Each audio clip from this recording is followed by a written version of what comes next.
Si yo les digo Lev Milman, probablemente a ustedes no les suene de nada. Y si les digo que actualmente, en 2021, es el número 2250 en la lista mundial de la Federación Internacional, pues tampoco creo que ustedes se impresionen mucho. Ahora bien, Lev Milman en 2004 fue campeón de Estados Unidos sub-20, lo que indica necesariamente dos cosas: que tiene un talento enorme y que al menos entonces estaba muy bien preparado.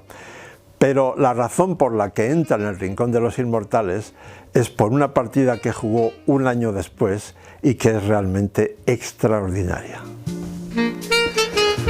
A los 18 años, Lev Milman entró en la Universidad de Duke, pero está claro que tenía un gran talento para el ajedrez, así que seguía jugando torneos siempre que podía.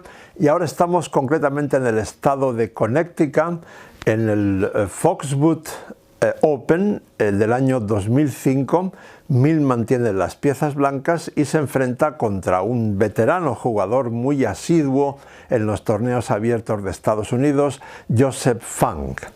Milman con blancas empieza con el peón de rey, Funk plantea la defensa Caro-Kann con c6 y después de d4, d5 entra en la variante digamos más usual, caballo c3, d por e4, caballo por e4, alfil f5. Ustedes, si son asiduos a esta colección, ya han visto esto otras veces, caballo g3 atacando el alfil, alfil g6, h4 amenazando con cazar el alfil, entonces h6 y ahora caballo f3, caballo b, d7, h5, alfil h7, alfil d3, se cambian los alfiles, alfil por d3, dama por d3, e6 para dar salida al otro alfil. Milman rápidamente sitúa el suyo en f4 para controlar la casilla d6, Funk da el jaque en b4 y contra c3 retrocede a e7, Milman se enroca en largo, Funk termina su desarrollo de piezas menores con caballo de g a f6, rey b1 como medida de precaución, enroque corto y una jugada temática en este tipo de posiciones, caballo e5. Bueno, he ido rápido hasta aquí porque esto es bastante usual y son jugadas además relativamente normales.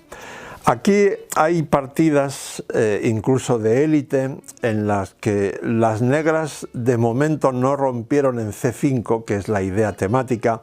Por ejemplo, creo que hay una de Peter Leko donde las negras juegan dama e5, dama a5, perdón, con la idea de que cuando se cambien los caballos luego esta dama va a f5 y se refugia en h7 ayudando a la defensa de su rey, porque las blancas aquí tienen diversos planes de ataque. Uno es romper con g4, g5 en este punto de ruptura que han creado previamente, otra posibilidad es jugar f4, f5, etc.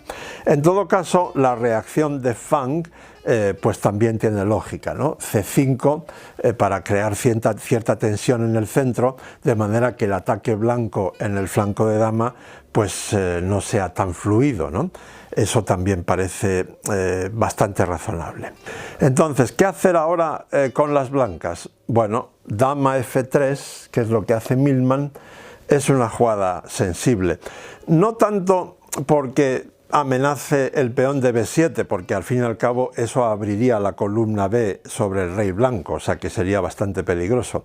Pero al quitar la dama de la columna b, Milman lo que está consiguiendo es que esta torre de d1 esté en la misma columna de la dama, lo que puede dar lugar a diversos trucos tácticos. De modo que Funk, sin pensarlo mucho, se marcha con su dama a b6, pero aquí sí que hubiera sido claramente mejor para las negras tomar primero en D4, porque si contra C por D4 las blancas retoman con el peón, entonces las negras dispondrían de la casilla D5 para su caballo, que sería excelente. Y si contra C por D4 las blancas retomasen con la torre, entonces está el truco táctico de caballo por E5 atacando la dama negra. Y luego puede moverse la dama negra a otro sitio, etc., ¿no? Pero Fang juega directamente dama B6 y aquí empiezan sus males, sus sufrimientos que van a hacer que esta partida sea inmortal. Millman toma en D7, caballo por D7 y ahora juega D5, aprovechando que el caballo ya no controla la casilla D5. Y contra E por D5, ahora si torre por D5 las negras regresarían con el caballo a F6 atacando la torre y las negras tendrían una posición más que aceptable. Pero el truco está en caballo F5 que plantea una serie de problemas. Ahora la jugada natural, dado que el alfil de E7 está atacado, es alfil F6. Pero ahora el alfil está privando al caballo de esa casilla y entonces las blancas pueden tomar en D5, además atacando al caballo de D7, perdón. Fang contesta con dama E6, que defiende el caballo y ataca el caballo blanco, pero se encuentra con que Millman ha conseguido una perfecta armonía entre sus cuatro piezas centrales. Fíjense que la ventaja de las blancas consiste básicamente en dos factores. Uno, que tienen una pieza más desarrollada, tienen 4 contra 3 aquí en el centro del tablero. Y segundo, en la debilidad de la casilla D6. Y eso es lo que permite esta pequeña combinación inicial. Luego habrá otras mucho más bellas, pero esta combinación inicial, alfil por H6 de Millman, de momento gana un peón porque el alfil es incomestible. Si G por H6 seguiría torre D6 y la dama no tiene buenas casillas porque después puede seguir caballo por H6 jaque y cae el alfil o cae el caballo según a dónde haya ido la dama, etcétera, etcétera. Es decir, no se puede tomar el alfil en H6.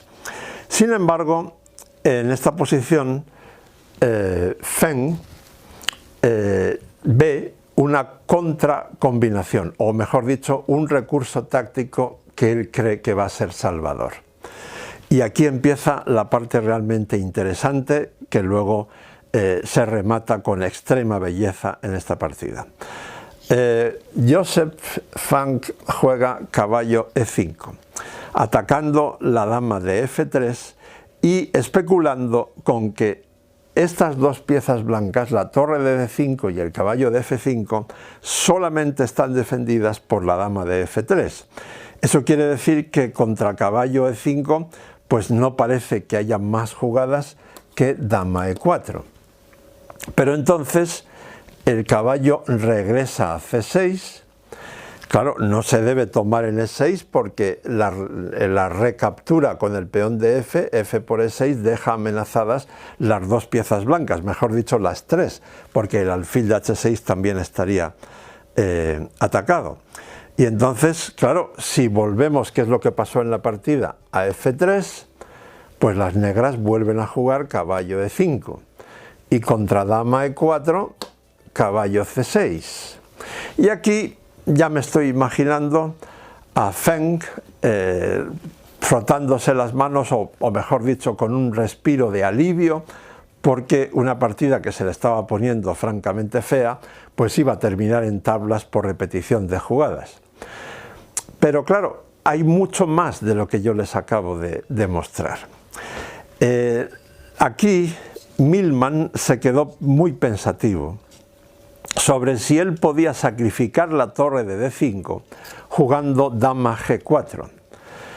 Pero claro, dama G4 tiene un problema grave, y es que después de dama G4, dama por D5, alfil por G7, Aparentemente las blancas tienen un ataque mortal, porque en cuanto el alfil se quite de eje 7 es jaque descubierto realmente letal. Pero Feng tenía una trampa muy sibilina, muy bien calculada, en teoría, que es dama G4, dama por D5, alfil por G7, dama D3 jaque, rey A1 y el caballo vuelve a E5 atacando la dama, que no tiene ninguna casilla buena para poder seguir amenazando el jaque descubierto. Es decir, las negras ahí en realidad acabarían ganando porque la dama blanca no podría rematar su ataque. Sin embargo, después de pensarlo mucho, Milman juega dama G4. Y entonces Feng vuelve a frotarse las manos porque cree que Milman ha visto un espejismo. Él toma la torre en D5, Milman juega alfil por G7, tal como estaba previsto, dama D3 jaque, rey A1 y caballo E5.